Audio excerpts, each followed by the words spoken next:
Oi, gente! Hoje nós vamos falar um pouco sobre os mitos que envolvem a amamentação. Eu vim aqui desmistificar algumas dicas, alguns conselhos que insistem em ser passados de geração a geração e que não tem fundamentação nenhuma teórica, não tem evidência científica que corrobore ou que já caiu por terra há muito tempo até dentro do meio médico. Vamos começar? Então, a primeira coisa que eu quero desmistificar aqui é sobre o preparo das mamas. Então, eu preciso preparar as minhas mamas para a amamentação acontecer ainda na gestação? Não, isso é mito. Antigamente, de fato, até o próprio Ministério da Saúde recomendava que as gestantes passassem bucha vegetal no bico do peito, né, no mamilo, na areola, para preparar a mama para o momento da amamentação no pós-parto, que tomasse banho de sol. Tinha também algumas indicações de, por exemplo, uma mulher que tem bico plano, né, ou invertido, de colocar a seringa, né, cortar a seringa, colocar lá e puxar para fazer bico, enfim. Uma infinidade aí de dicas, de conselhos, de manobras para preparar a mama durante a gestação para o momento da amamentação no pós-parto. Acontece que nada disso funciona, nada disso tem fundamentação de fato, né? Então, todas essas orientações que antes de fato a gente passava para frente enquanto profissional de saúde caíram por terra há alguns anos. Então, não precisamos fazer nada nas mamas a fim de prepará-las para a amamentação ainda na gestação, certo? Tudo que precisa ser feito, o seu organismo já tá fazendo, né? Então, toda a questão hormonal que acontece durante a gestação já tá preparando a sua mama para o momento da amamentação no pós-parto. Tanto a própria produção de leite já acontece na gestação, a partir da 16ª semana de gestação, quanto o aumento da mama e a diferenciação celular, né? Tanto de ducto lactífero, todo o sistema ali glandular, todo o tecido mamário já está sendo preparado pelo seu organismo por ação hormonal durante a gestação. E também, você já deve ter notado, você que está gestante e está assistindo, já deve ter notado que devem ter aparecido uns nódulozinhos, umas espinhazinhas na sua areola. Se chamam tubérculos de Montgomery. São sebinhos que são produzidos, não pode espremer, não tem indicação de espremer, tá, gente? Mas isso já é para hidratar a sua mama. Então, seu organismo já tá fazendo isso por você também. Então, não tem indicação nenhuma de passar hidratante, não tem indicação específico para isso, né? Não tem indicação nenhuma de passar nenhuma outra pomada específica que vai preparar a mama para amamentação, porque o seu organismo já tá fazendo isso naturalmente. Então, esses tubérculozinhos, eles são hidratantes naturais que vão se desenvolver ao longo da gestação justamente para manter seu mamilo e sua areola hidratados, tá certo? Então, quando a gente fala de preparo das mamas ainda na gestação para amamentação, a gente tá falando que a gente não precisa fazer nada, certo? Absolutamente nada. Tudo o que é preciso, o seu organismo já está providenciando. O segundo mito que a gente quer desmistificar aqui é sobre o uso de mamadeira e chupeta não atrapalhar a amamentação. Porque fulana teve um filho que mamou exclusivamente no peito e ainda usou chupeta e mamadeira até 1 ano, 2 anos e não desmamou. Porque meu filho mamou até quando não quis mais. Ele tinha por volta de 8 meses e de repente ele não quis mais, largou o peito sozinho. Não tem nada a ver com chupeta e mamadeira isso daí. Acontece que tem, né? Há exceções, obviamente, a gente sabe que algumas crianças realmente não fazem confusão de bico e conseguem levar a amamentação no peito junto com o uso de bico artificial, mas a grande maioria das crianças não faz isso, a grande maioria faz confusão de bico. E o que é confusão de bico? É o seguinte, quando a criança mama no peito da mãe, ela faz toda uma movimentação muscular ali, orofacial, movimento de língua.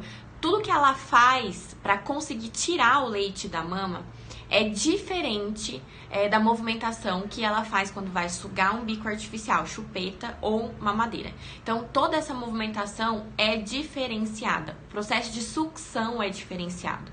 E é infinitamente mais fácil sugar um bico artificial, uma chupeta, uma mamadeira, do que o peito da mãe. É muito mais trabalhoso você conseguir ordenhar o peito da sua mãe do que tirar o leite de dentro da mamadeira, né? E aí a criança, por vários motivos, por mudança de textura, porque a textura da pele da mãe é uma e a textura do bico artificial é outra, por questão de realmente diferenças de sucções, de movimentação, de língua, de musculatura, enfim, de tudo, ela começa a preferir o mais fácil, né? E ela tá ali, pensa que ela tá com a cabecinha, o HD vazio, digamos assim. Tudo que você der de informação pra ela é o que ela tá aprendendo, né? Ela tá aprendendo dia a dia ali. Então, se você coloca, ora uma textura com um jeito de sugar, né? Ora outra textura com outro jeito de sugar pra ela, isso de fato vai confundir a criança. E ela começa a optar pelo jeito mais fácil. Então, ela vai, ao longo dos dias, ao longo dos meses, inclusive, fazer um desmame. Entra nesse processo de desmame. Ah, mas com 8 meses não quis mais. Eu só dava chupeta, não dava mamadeira, ela mamava no meu peito. Mas a chupeta, por si só, ela provoca desmame no peito. Tá? Então, não necessariamente a gente está falando aqui de mamadeira com fórmula artificial, que é o leite em pó, substituindo alguma mamada, por exemplo, que a gente sabe que sim, vai influenciar tanto na produção de leite da mãe, quanto, né, no processo ali de mamada da criança, porque ela vai fazer confusão de bico também. Então, a gente não tá falando especificamente disso, a gente tá falando de qualquer bico artificial introduzido nessa idade, né, de lactente, vai poder levar ao desmame, sim, desmame precoce. Então, se com 8 meses seu filho desmamou sozinho e você só dava chupeta pra ele, infelizmente ele não desmamou sozinho. Quando você deu a primeira vez a chupeta pra ele, você já começou um processo de desmame. E aí, quando ele fez 8 meses, ele largou o peito. E foi um processo silencioso e devagar. E esse é o perigo, principalmente da chupeta, porque é um processo silencioso, né? Vai acontecendo aos poucos. Então, sim, chupeta e mamadeira levam ao desmame precoce, tá? Depois a gente pode até fazer um vídeo especificamente falando só sobre chupeta e mamadeira. Outro mito muito forte no universo da amamentação é colocar hora pro bebê mamar, intervalos fixos de mamada. Então, meu bebê precisa acordar a cada 3 horas para mamar? Ele precisa mamar a cada 3 horas? Isso é um mito. Acontece que nos primeiros 15 dias, no primeiro mês de vida do bebê, tem bebês que são um pouco mais sonolentos e acabam dormindo 4, 5 horas seguidas. Então, por precaução, a maior parte dos pediatras indicam que não deixe passar de 3 horas para a próxima mamada acontecer, né? Porque ele tá nesse processo de perda de peso nos primeiros 7, 10 dias de vida, ele perde cerca de 10% de peso, depois ele tem que começar a recuperar o peso dele, e no final do primeiro mês de vida ele tem que estar ganhando peso, né? Então ele tem que estar com um pouco a mais do que o peso do nascimento. E aí, pra isso acontecer, alguns bebês que são um pouco mais sonolentos ou que tem um pouquinho mais de preguicinha ali, de mamar, que tem que estimular mais, né, deixar ele um pouco mais ativo e dormem um pouco além da conta, os pediatras, por precaução, a maioria deles, orientam que se acorde o bebê a cada 3 horas no máximo e coloque no peito, né, pra mamar, pra estimular, deixar o bebê ativo e se alimentar adequadamente. Ok, mas isso não quer dizer que o bebê precisa mamar a cada 3 horas, direitinho, né? Então, a cada 3 horas meu bebê precisa mamar. E se ele fizer intervalo menor que 3 horas, tá errado. É porque ele não tá mamando de maneira satisfatória. Não é uma verdade. Quando a gente fala em aleitamento materno exclusivo, a gente tá falando em livre demanda. E o que é livre demanda? Livre demanda é o bebê mamar a hora que ele quiser, por quanto tempo ele quiser. E também tem o outro lado da livre demanda, que é a mãe oferecer o peito quando ela achar necessário. Por exemplo, meu peito tá muito cheio, tem 1h30 que meu bebê mamou, mas tá muito cheio, tá desconfortável. Eu posso fazer uma massagem ordenha de alívio, mas eu também posso colocar meu bebê no peito, pegar ele lá e colocar ele no peito para ele me ajudar, a fim de me deixar mais confortável. Então, a livre demanda tem essas duas mãos, né? Para a mãe e para o bebê.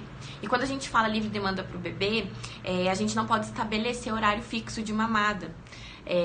O bebê ele tem um centro de afinadinho de satisfação, né? Enquanto estou satisfeito, mamei até ficar satisfeito. Então ele tem isso muito bem certinho. Se um bebê que tá mamando, o manejo da amamentação tá ok, ele tá mamando de maneira satisfatória, você vê ali que tá dentro do padrão de normalidade, tá, gente? Isso vamos colocar aí um bebê saudável, que tem padrão de sucção dentro do fisiológico, dentro do esperado e mama de maneira satisfatória. É ativo, enfim, não tem nenhuma outra vertente aí, nenhum outro probleminha ali, né, no meio do caminho. Então, quando a gente fala de bebê saudável, a gente fala em livre demanda, porque ele sabe exatamente por quanto tempo ele tem que mamar, quanto ele tem que mamar para ficar alimentado.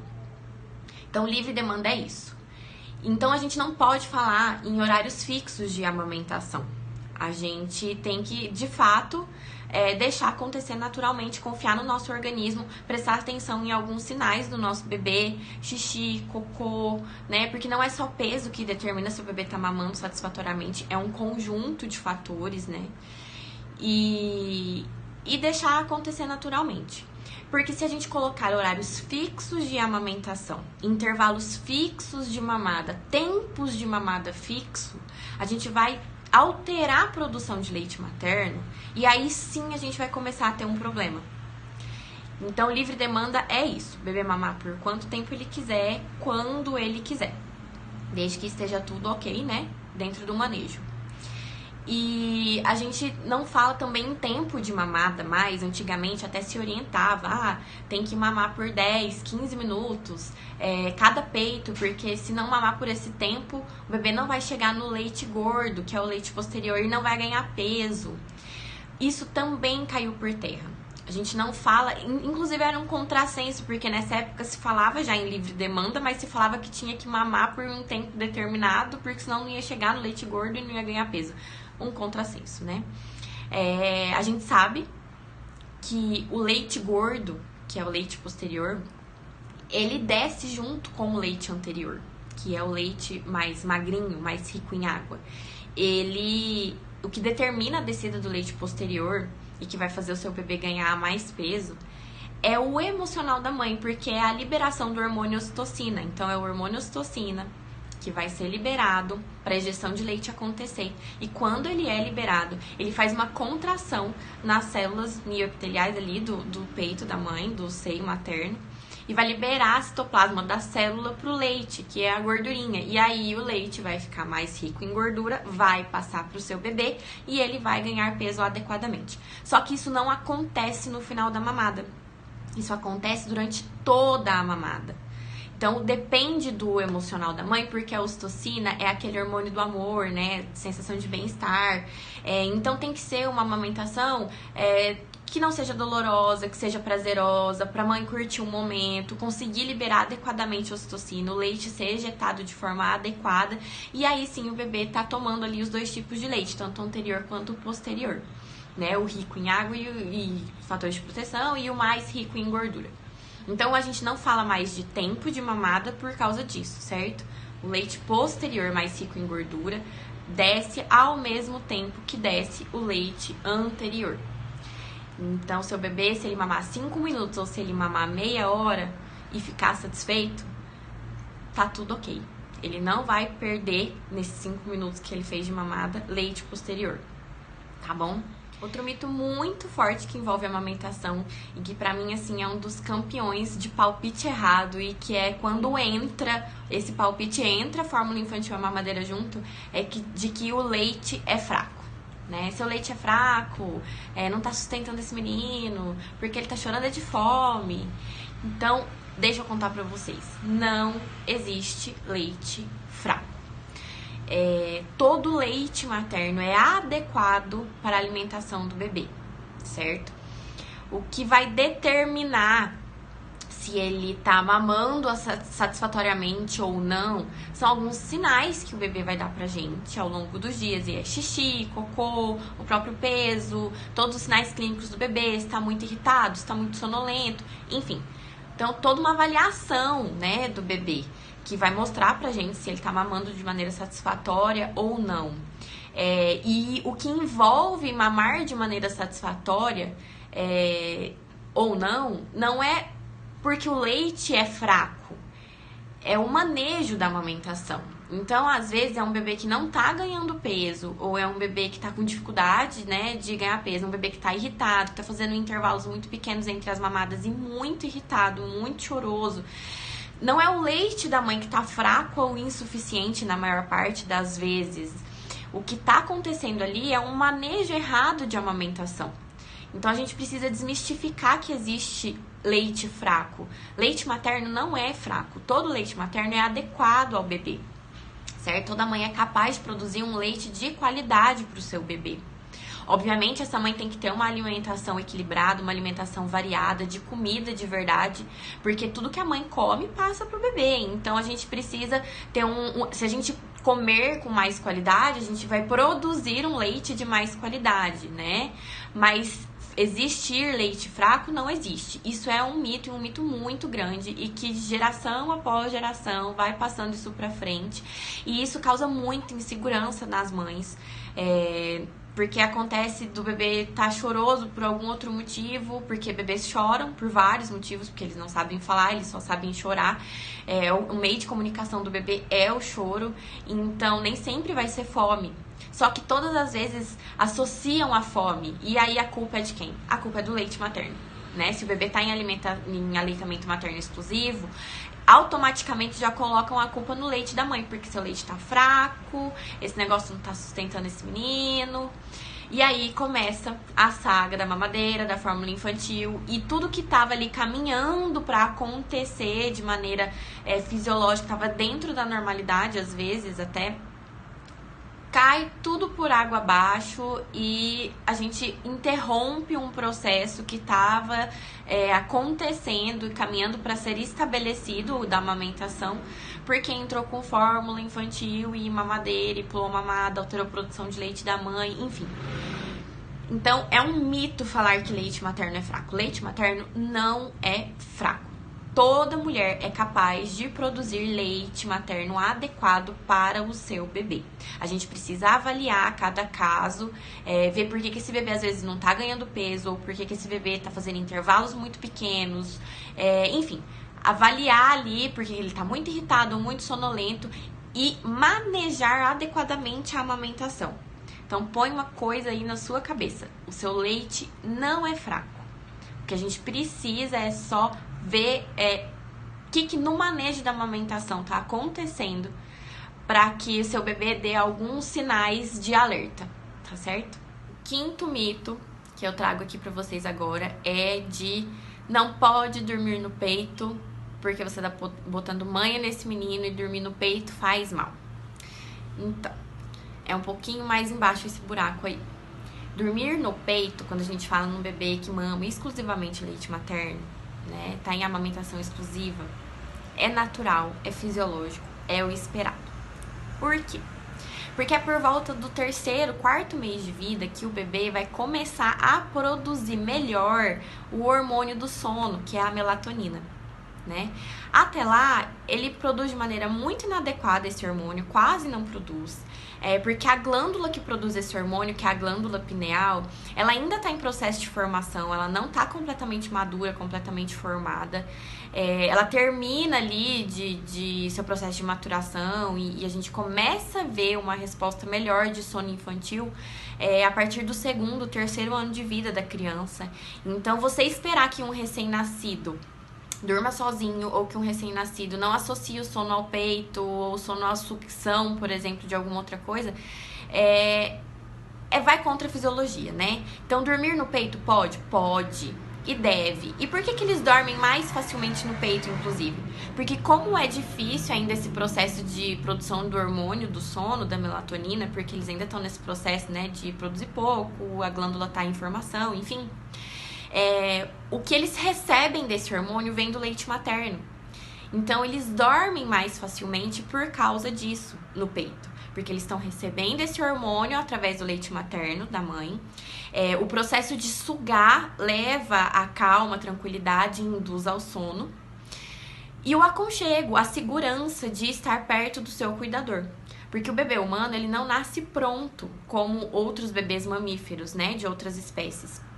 Não nasce pronto, ele nasce totalmente dependente de um cuidador, né? Que na grande maioria das vezes é a mãe. Então ele precisa desse contato de pele, de tato mesmo, contato do tato, da mão da mãe, na pele do bebê. Tudo isso vai estimular que todos os sistemas dele funcionem de maneira adequada e o desenvolvimento dele vai ser adequado a partir disso. Então o bebê humano, ele precisa do toque.